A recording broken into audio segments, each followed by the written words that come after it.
Santo de casa não faz milagre. Certamente você já ouviu muitas vezes essa expressão, que serve para mostrar que às vezes é mais fácil você contar com a ajuda de pessoas estranhas do que os próprios da sua bolha, da sua família, do seu grupo onde você convive.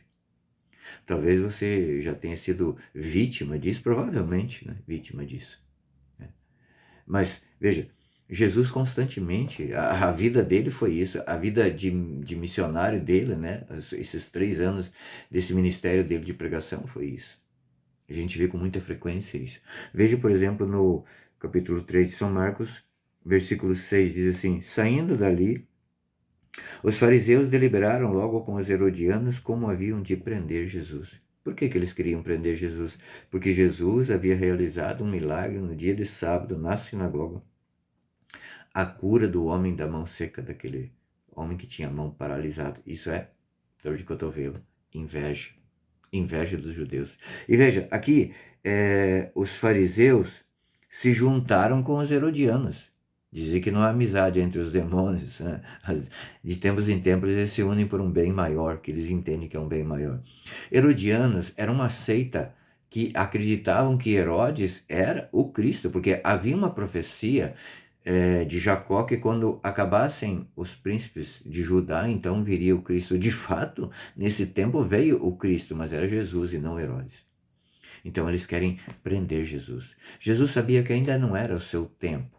Não era, a estratégia, digamos assim, era de que ele deveria, assim, primeiro ensinar todo aquele povo, primeiro pregar a doutrina, trazer as pessoas para daí sim, depois, quando chegasse o seu tempo, ele se entregaria como em holocausto. Então Jesus vai para o mar. Chegando lá, uma multidão de pessoas estranhas, veja, seguiam uma grande multidão vindo da Galiléia, da Judéia, de Jerusalém, da Idumeia, além do Jordão, e ao redor de Tiro e de Sidônia. Veio a ele uma grande multidão para ouvir o que ele fazia. Ele ordenou aos seus discípulos que lhe aprontassem uma barca, para que a multidão não o comprimisse. Curou a muitos, de modo que todos os que padeciam de algum mal se arrojavam a ele para o tocar. Quando os espíritos imundos viam, prostravam-se diante dele e gritavam: Tu és o Filho de Deus. Veja, os demônios fazendo uma profissão de fé, enquanto os judeus, que era o povo escolhido por Deus para ser salvo de primeira mão, não acreditavam em Jesus.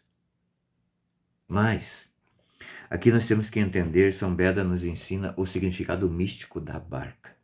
Em primeiro lugar, a barca serviu para que Jesus não fosse comprimido pela população. Né?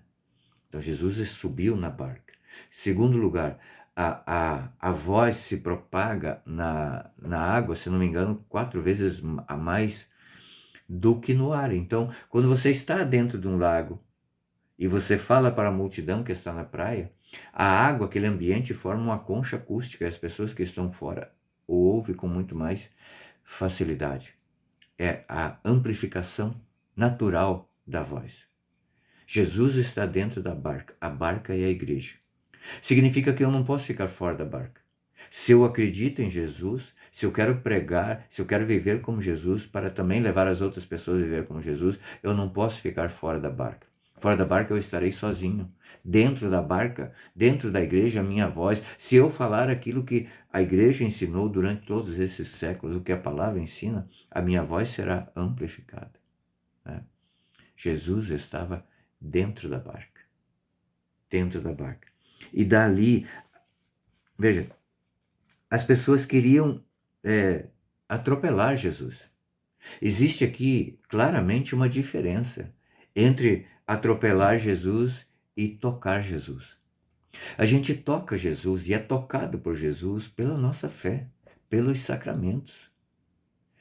Às vezes a gente pensa assim, nossa, mas se eu vivesse no tempo de Jesus, se eu tivesse a oportunidade de falar com ele, cada Eucaristia, cada Santa Missa, a gente tem essa oportunidade de falar com Jesus fisicamente. Porque, veja, na Eucaristia acontece ali, no ato da consagração, acontece a transubstanciação. Já não é mais só a presença real, mas a presença substancial de Jesus. É por isso que eu sempre falo para que valorizemos muito a ação de graças, pelo menos aqueles 15 minutos após a comunhão. Infelizmente, a própria situação hoje não nos premia com esse silêncio depois da comunhão. Por conta da funcionalidade, a missa fica muito barulhenta. Aquelas músicas barulhentas, aqueles avisos. Amém, amém. Nós temos que ter esse tempo de intimidade com Jesus. Nós que fazemos parte dessa família de Jesus, nós temos que ouvi-lo e não dar ouvido para o inimigo que vem de fora, para a inveja, muitas vezes que tem dentro da própria igreja tem inveja. Mas se nós estivermos focados em Jesus, se nós estivermos em comunhão com Jesus, ouvindo aquele que ele fala, se nós formos tocados, nos permitir ser tocados constantemente por Jesus na Eucaristia, e através da Santa Palavra, dos seus ensinamentos, certamente nós vamos acreditar que santo de casa faz milagre. Deus te abençoe.